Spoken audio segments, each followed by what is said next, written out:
Cartoon Bangla. অনেক সময় আগে জিননগরে ভোলু নামের একটা জিন থাকতো। ভোলু বাকি জিনদের মতো অত চালাক ছিল না, যার কারণে বাকি জিনেরা ওকে নিয়ে হাসি ঠাট্টা করত। ওখানে ওর কোনো বন্ধুও ছিল না। ওই দেখো, ওখানে ভলু যাচ্ছে। সে কত বোকা, তার পেটও বেরিয়ে আছে। তুমি আমাকে নিয়ে ঠাট্টা করছো কেন? আমি বোকা নই, বুঝলে? হ্যাঁ, তুমি বোকা নও, তোমার মাথায় বুদ্ধি নেই। আমাকে বিরক্ত করো না, যাও এখান থেকে। চলো তাকে আরো বিরক্ত করি বন্ধুরা। সব জিনেরা মিলে ওকে খুব বিরক্ত করতে লাগে। কেউ ওকে মাটিতে ফেলে দিত, তো কেউ ওকে হাওয়ায় উড়িয়ে দিত।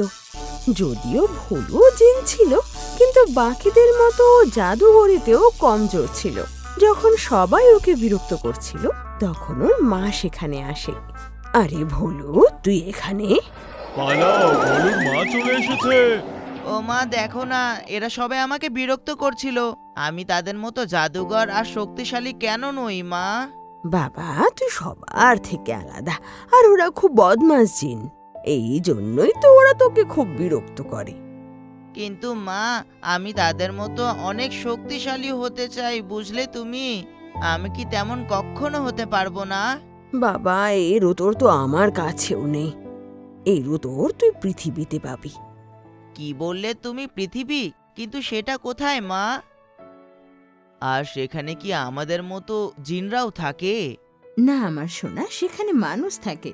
কি মানুষ? কেউ কি এমনও হতে পারে মা? আর তারা কি আমার মতো দেখতে? না, ওরা আমাদের থেকে আলাদা হয়, এমনকি ওদের গায়ের রঙও আলাদা। তবে কি তারা আমাদের মতো নীল রঙের হয় না? না বাবা। তাহলে ঠিক আছে মা, আমিও বাকি জিনদের মতো বুদ্ধিমান আর অনেক শক্তিশালী হবার জন্য আমি পৃথিবীতে যাব আর তোমার প্রশ্নের উত্তর নিয়ে আসব। আর আমি যখন সবার থেকে শক্তিশালী হয়ে যাব, তখন আমি সবাইকে দেখাবো যে আমি কত শক্তিশালী। সেসব তো ঠিক আছে বাবা, কিন্তু একটা কথা মনে রাখবি, পৃথিবীতে মানুষরা জিনদের খুব খারাপ ভাবে। খারাপ জিনও হয়, আর জিনদের তাই মানুষ বন্দি করে ফেলে। মা, তুমি চিন্তা করো না, আমি মানছি একটু আমি দুর্বল, ভালো জাদুকর নই, কিন্তু আমি বোকা নই।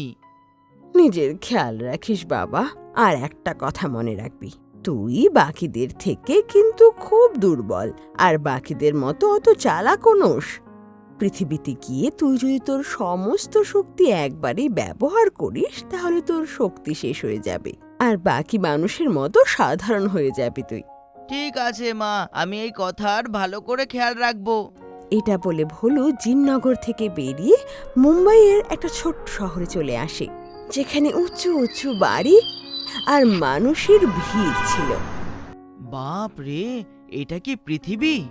এখানে তো কত বড় বিল্ডিং, আর এখানকার লোকেরাও কতটা আলাদা। এটা তো কত ভালো জায়গা মনে হচ্ছে। বাবা রে, এটা আবার কিসের যন্ত্র? এটা তো কত জোরে দৌড়াচ্ছে। নিশ্চয়ই এটা কোনো জিন। তার কি মনে হয় যে সে এমন করে আমাকে ভয় দেখিয়ে পালিয়ে যাবে? এখনই দেখাচ্ছি তাকে। ভোলু দৌড়ে গিয়ে এক গাড়ির পিছু নেয়, কিন্তু কিছু দূর গিয়েই ট্রাফিক লাল হয়ে যায়, তো সব গাড়ি হঠাৎ করে থেমে যায়। এটা দেখে ভোলু ভাবে, এ কি, এখানে তো তার মতো কতগুলো আছে, সবাই তো জিন মনে হচ্ছে, কিন্তু তারা সবাই আলাদা কালারের। কেউ লাল আছে, কেউ হলুদ আছে, আর কেউ আমার মতো নীল। মা ঠিকই বলেছিল যে পৃথিবী অনেকটাই আলাদা, কিন্তু সবাই এই লাল ডানটার সামনে কেন দাঁড়িয়ে পড়েছে? তখনই লাল লাইট সবুজ হয়ে যায় আর সব গাড়ি চলতে শুরু করে। এটা দেখে ভোলু আবার অবাক হয়। আচ্ছা, এবার বুঝলাম, এরা সবাই এই লাল ডানটার কথা মেনে চলে। এখানে সবকিছু তো অনেকটাই আজব আছে। আরে আমার রাস্তা থেকে সরে যা, সেই চোরটা পালিয়ে যাচ্ছে, কেউ তাকে ধরো। কি বললে চোর? তাকে তো আমি 1 মিনিটে ধরে নেব। বন্ধুরা, এই চোরকে ধরার জন্য আমাকে সাহায্য করো, আর এই ভিডিওকে তোমরা ভালো করে লাইক করো, যাতে আমি এই চোরকে ধরে শাস্তি দিতে পারি। ভোলু নিজের জাদুই শক্তি দিয়ে সেই চোরটাকে আকাশে উড়িয়ে দেয় আর জোরে জোরে হাসতে লাগে। আরে আমি কি স্বপ্ন দেখছি নাকি সে সত্যি হাওয়াতে উড়ছে? এই নাও বন্ধু তোমার জিনিস। তোমাকে অনেক অনেক ধন্যবাদ বন্ধু, তুমি আমাকে অনেক সাহায্য করেছো। কিন্তু তুমি কে, আর তোমায় এখানে প্রথম দেখছি আমি। আমার নাম ভোলু, আর আমি একটা না, মা বলেছিল যে এরা জিনকে ধরে বন্ধ করে দেয়, আর যদি তারা জানতে পারে যে আমি জিন তাহলে সে আমাকেও ধরে ফেলবে। আরে কি ভাবছো তুমি? তোমায় দেখে মনে হচ্ছে যে তুমি কোনো ড্রামা কোম্পানি থেকে পালিয়ে এসেছো। Drama company? সেটা কি আবার? তখনই পাশের দোকানে জিলিপি ভাজছিল, আর সেই গন্ধে ভোলুর পেটে গুড়গুড় হতে লাগে। মনে হচ্ছে তুমি ক্ষুধার্ত। তোমার ঘর কোথায়? চিন্না, আমার এখানে কেউ নেই, আমি খুবই একলা। আচ্ছা, কোনো প্রবলেম নেই ভাই, তুমি চিন্তা করো না।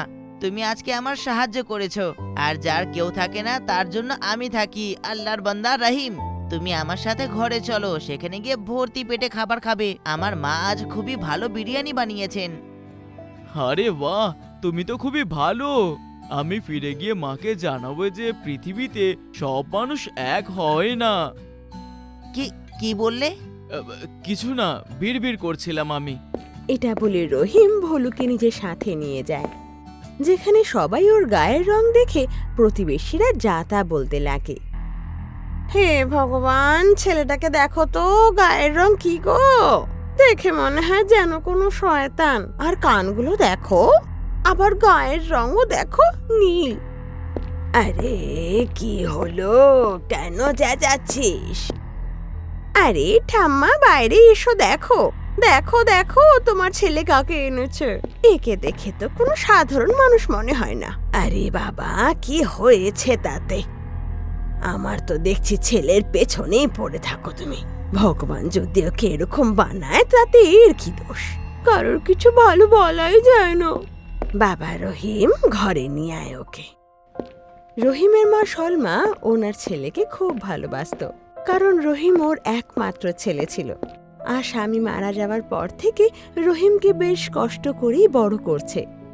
বাবা, তোর নাম কি? কোথায় থাকিস?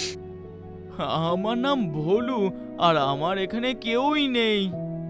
আরে কি হয়েছে তাতে? আমরা আছি তো। আজ থেকে আমি তোর মা, আর রহিম তোর ভাই। কিরে, এখানে লোকেরা তো কত ভালো, মা তো এমনিতেই ভয় খাচ্ছিল। ভোলু অজান্তেই এক ভালো পরিবার পেয়ে যায়, যাকে ওরা খুব ভালোবাসতো। কিন্তু অন্যদিকে ভোলুর প্রতিবেশী সব সময় ওর দিকে নজর রাখত। একদিন বিকেল বেলায় রহিমের মা বলেছিল যে আমি এই সব কাঠগুলো ভেতরে নিয়ে গিয়ে রেখে দিই, কিন্তু এগুলো তো অনেক বেশি। ঠিক আছে, আমার জাদু দিয়ে এইসব ভেতরে গিয়ে রেখে দেব। ভোলু নিজের জাদুই শক্তি ব্যবহার করে সব কাঠের টুকরো ঘরের ভেতর রেখে দেয়, কিন্তু এই সব করতে সলমার প্রতিবেশী দেখে নেয়।